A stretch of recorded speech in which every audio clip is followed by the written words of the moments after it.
Okay, welcome back to Taste of Grace. I've got my cameras arranged a little bit differently today. So if you notice something weird, it's because I just haven't noticed that that's in the frame yet. Today we're going to be making banana bread, but we're going to be doing a gluten-free version. And so we're going to start off with some of the ingredients that we're going to go over. So I like to do coconut and almond flour. You can do just almond, just coconut. There's even a 1-to-1 baking gluten-free mix you can buy. And so you just use your regular banana recipe, your banana bread recipe, and just change it over. But this is my recipe. So basically I do 1 cup of coconut flour and then 1 cup of almond flour. And just depending on where you live, there may be different brands available, but I would say one that I see most commonly is Bob's Red Mill, and it does a pretty good job. It's pretty consistent, pretty flexible. And so then we also have baking powder and baking soda. And remember, those are not the same thing. You can't just, you could use just one. And I don't know what that would be like when you put it in your mouth, but you need both, okay? And then we're also going to have some salt, which I don't have out. It's just in my salt shaker. Some ground cinnamon. I'm using brown sugar, but you can use whatever sweetener you want. So if you wanted to do some monk fruit or maple syrup or just regular sugar, that's fine too. And then I have pure vanilla extract and 2 eggs. And then I've got 3 bananas. Because I'm using coconut flour, the recipe is going to it's going to be a little bit drier. Coconut flour tends to absorb a lot of moisture, and so that's why I'm using 3 bananas and 2 eggs. If you were doing just almond flour, maybe a 1-to-1, you may not need this exact ratio, but you just have to be really careful when you're adding coconut flour into recipes because it will make it a lot drier. And I did my very best to keep this recipe moist, and my husband was still like, it's pretty dry for banana bread. And I'm like, well, it has to get baked at some point. It has to be done. So I'm going to start by mashing bananas. I've already done 1. I'm just going to add in a 3rd here. You can see it's really ripe. Don't be afraid to buy some ripe bananas. It's not gonna hurt if you do them less ripe, but you may want to think about adding in some more sugar or whatever sweetener you're using. I think it's best to use bananas that are extremely ripe. And I'm also going to go ahead and preheat my oven to 350. Okay, so you could use a mashed potato masher if you wanted to, but it's really not that hard with a fork, especially if your bananas are really as ripe as they need to be. Brown on the outside, you can smell them. I was given a bag of bananas by my mom. You can imagine that. She just likes to give me all the leftovers, I guess. And there were actually some bananas that were too ripe, but I did get 6 out of the bag. And you can see there's still some clumps, but for the most part, it's going to mix in with the other ingredients once we add those, and so it doesn't have to be completely smooth like an applesauce. It just needs to be mashed for now. Okay, so next we're going to crack the eggs, and I'm going to give a little shout out right here. My aunt, I hope I'm using this correctly. There weren't instructions in the box.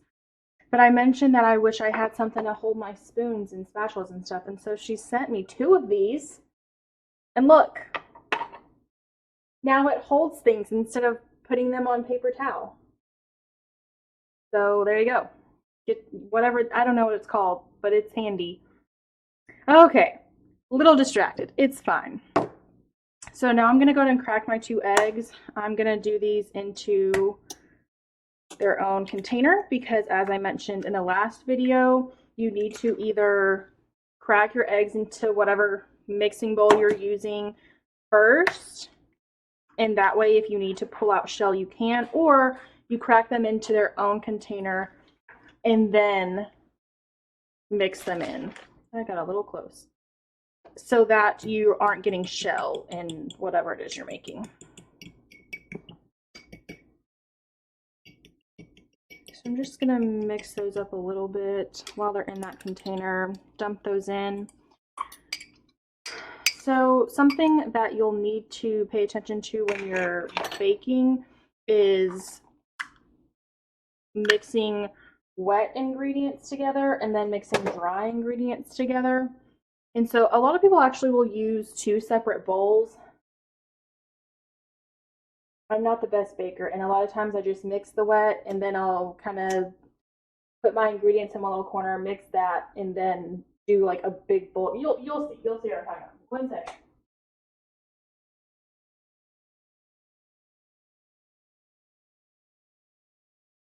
Okay, I just needed to rinse my fingers from the egg or wash them. Okay. So, the other wet ingredients that we're going to be using are pure vanilla extract. This is supposed to be half a teaspoon. Does anyone actually use a measuring spoon when they measure vanilla? I don't. I just dump it in there. And then, again, this is where it's like, I mean, at some point it's got to be finished baking and not runny and jiggly. But I'm going to add a half a cup of almond milk. My husband said it was too dry. I'm worried that if you did a whole, it wouldn't ever finish. So this is a cup measuring cup, and so I'm just doing half of that.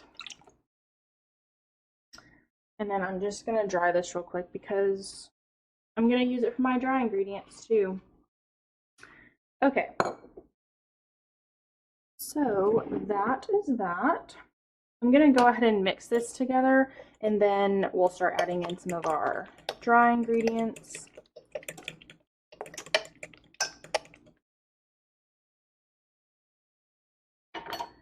Okay. I'm going to start with my cinnamon. If you're not a cinnamon person, you don't have to put cinnamon in it, but I think it helps kind of blend the flavors of the almond and coconut with the banana. It just needs something. If you're maybe a nutmeg person or it's gonna have to have some. So I'm using a half teaspoon measuring spoon. So I'm gonna do a full teaspoon. So that's 2 of those. And then that means my oven's preheated. And then we're gonna do a whole one of these. Let me open this more. I just bought this today and it's already clumped on the inside. Not frustrating at all. I didn't get ripped off. Okay, so there's half. You know what? I think I have a whole container of this in the pan. Oh, too late now. I guess this one can go in the fridge. There's a whole teaspoon of the baking soda, and then we're going to do a half a teaspoon of the baking powder. Remember, they're not the same. Can't use them interchangeably. Okay, so now we're going to move on to some of the larger ingredients. You can see I've kind of piled them over here together.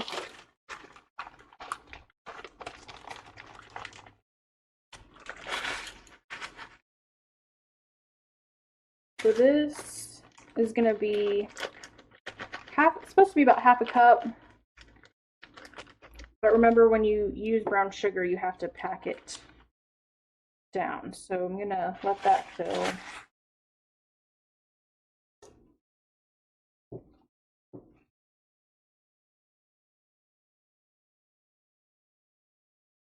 This is more than half a cup. That's probably 3/4, but it'll be fine. Okay. So now, where'd my paper towel go? I don't really want to get brown sugar, or I can just dump it like this, yeah.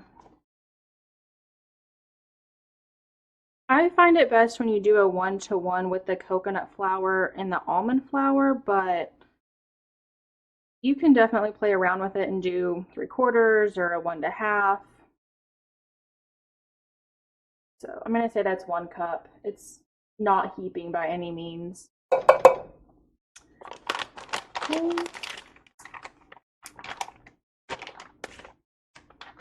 And we're going to do our almond flour. Oh, shoot. Well, that definitely just went over the side. Some people, and if you were doing some like pastry or bread, you would definitely want to do, with flour, you would definitely want to do your dry ingredients in a completely separate mixing bowl. This one I'm kind of getting away with because I'm not using flour with gluten in it. This is, okay, I'm just going to dump that in. That's a cup of almond flour. This does not want to close. Okay, now we can mix this stuff together. So I'm starting in this section that had the baking soda and the baking powder, and I almost forgot the salt. Would you look at that? Boop. Oh my gosh, I just dumped salt everywhere. It's fine. So basically you're going to do a dash of salt, which is like a 1/4 teaspoon.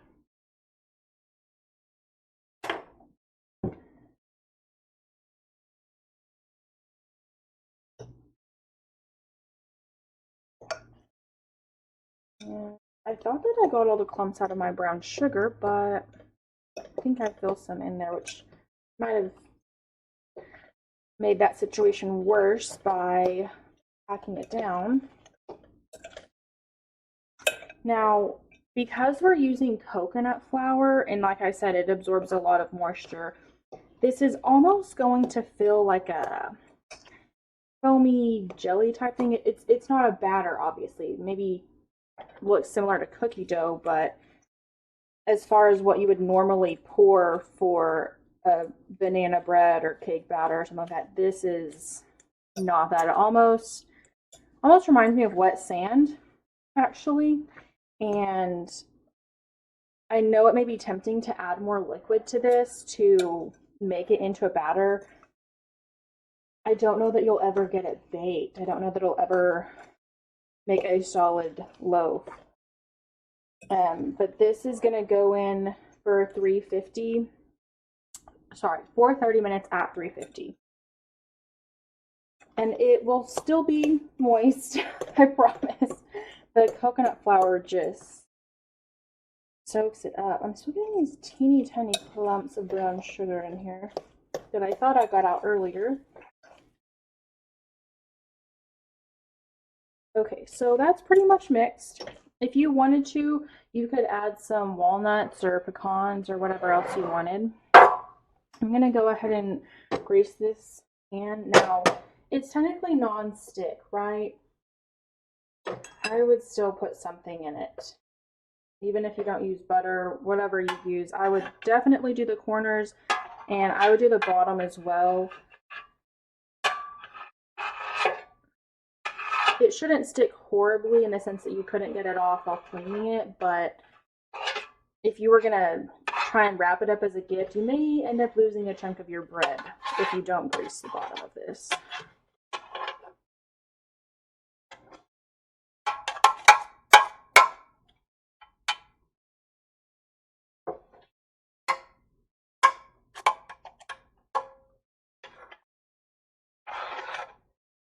The sides I'm not so much worried about, but definitely those corners. Yeah, and remember, this isn't a liquid, so it's not gonna compensate for whatever's missing. It's gonna be there. We're about to pack it in. Okay, so it's just gonna plop down in the pan, and then we'll kind of smush it down. So here we go.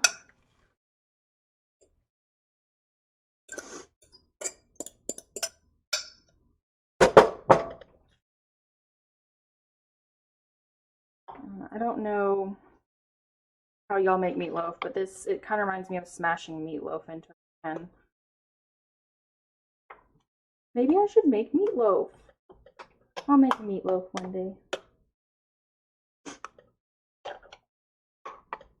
Okay, so kind of just want to make sure you're getting everything into the corners and up against the wall first. And then you can kind of move to the middle and sort of smooth things out, even it out.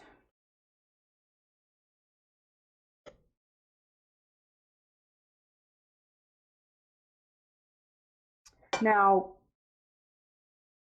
these four imprints, I guess, are going to stay there.